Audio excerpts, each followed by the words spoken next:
Assalamualaikum and good afternoon to Sir Arif. Today, me and my group mates will be presenting the short story by Guy de Maupassant, The Necklace. My name is Nurul Inshira. I will be presenting the summary of the story. So, this story shares about Mathilde Loisel, a young, attractive but unhappy lady who fantasizes about living a luxury life and money will be beyond her modest means. Married to a lowly clerk, she is perpetually unhappy in her middle-class life and believes she was meant for better things. One day, her husband returns home with an invitation from a formal event. At first, she is happy, but then she gets upset since she doesn't have anything nice to wear. Even after her husband spends all their savings on a stunning outfit for her, she still feels empty without any jewelry. And to finish off her outfit, she takes a gorgeous diamond necklace from her wealthy friend, Madame Forestier. At the ball, she was the center of attention, radiating her beauty and grace. However, her joy turns to despair when she discovers that she had lost the borrowed necklace. Unable to find it, her husband and Matilda decide to replace it with an identical one, which cost them an enormous sum of money. They take out loans and plunge into debt, enduring years of hard labor and poverty to repay the borrowed money. After a decade of struggling, their lives greatly diminish. Mathilde encounters Madame Forestier and confesses the whole story to her, including their financial ruin. Madame Forestier is shocked and she reveals that the original necklace was a fake, made of imitation diamonds and worth only a fraction of the replacement cost. In the short story, we found several theme analyses, which is greed, deceptive appearance, and beauty and vanity. I will pass it to my group mates to explain more about the theme analysis. Thank you. Assalamualaikum, my name is Nuri Sofia binti Supi. I will be presenting about the first theme, which is greed. Greed is the most crucial theme for this story. This is because Mathilde's longing for a lifestyle that is beyond her financial situation, causing her to be a resentful woman, unable to value her comfortable life. At the beginning of the story, she can afford a housekeeper and doesn't need to work and lives comfortably. Despite having these privileges, especially when we compare to her living situations at the end of the story, she is consumed by greed, feeling tortured and angry for not being able to afford luxuries the other women have that she thinks she deserves. This negative behavior affects her husband, who was so thrilled when he thinks an invitation to a ball will ease her dissatisfaction. Instead, her greed overshadowed this opportunity and she refused the invitation merely because she feels that underdressed. Even when Mathilde's husband used his savings to buy her the dress she wanted, she didn't even say thank you.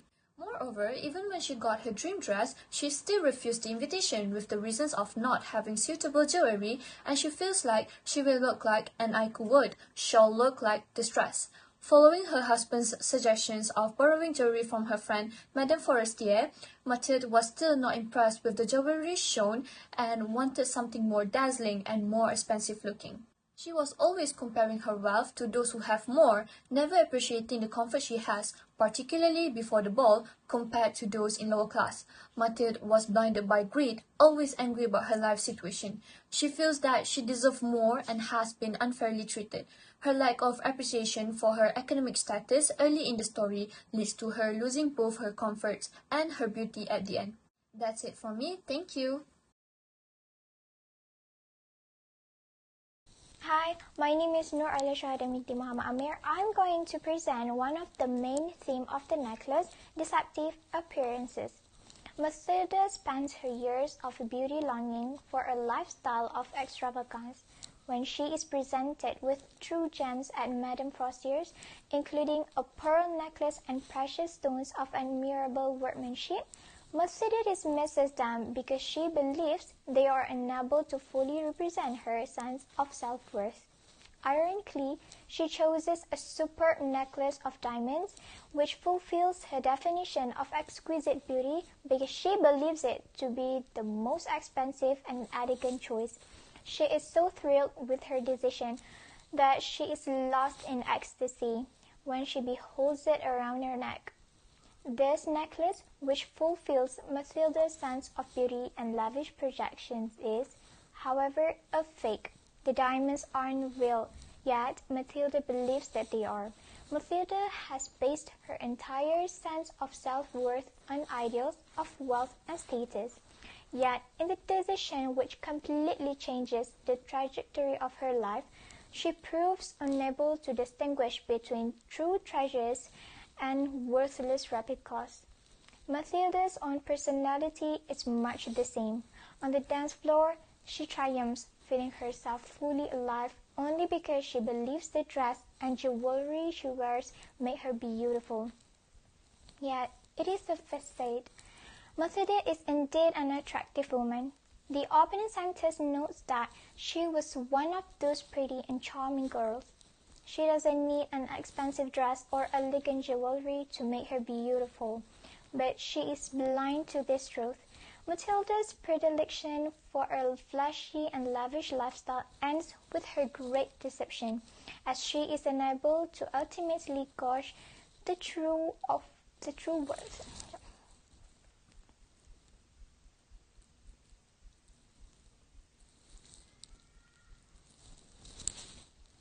Yet it is all a facade. Yet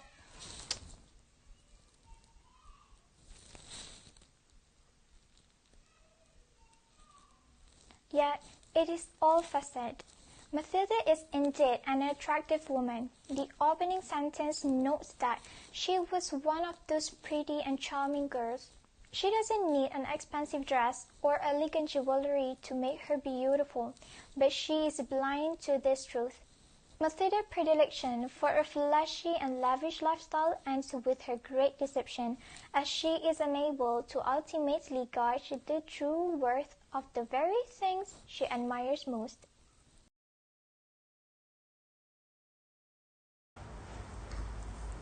Yeah, Assalamualaikum. So I'm going to present about our last team analysis.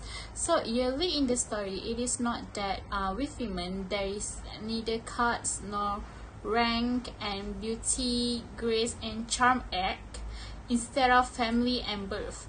It could therefore be expected that Mathilde's beauty puts her in the position of being able to transform her life even without a dowry or means of being known. Okay, so yet it is not that she let herself be married to her husband, a passive action that connotes a type of weakness despite her great beauty. So Mathilde's moment to shine finally arrives at the ball, and she relished this opportunity to showcase her social grace and stunning beauty. So everyone was like, she is prettier than them all, captivating the entire group of men, and this makes her crazy with joy. Okay, so this moment, the pinnacle of all Mathilde has dreamed of, is short-lived. Instead of entering a higher social through her attendance at the ball. So Mathilde is forever shut up of this wealthy spur because of her decision to focus her efforts on her physical beauty. So in losing the necklace, Mathilde is thrust into a different lifestyle, which robbed her of the beauty she had once. Hope would be her salvation from a mundane life. Mathilde's utter beauty brings her fleeting moment of social success, but doesn't prove that she's capable of altering her social status or happiness.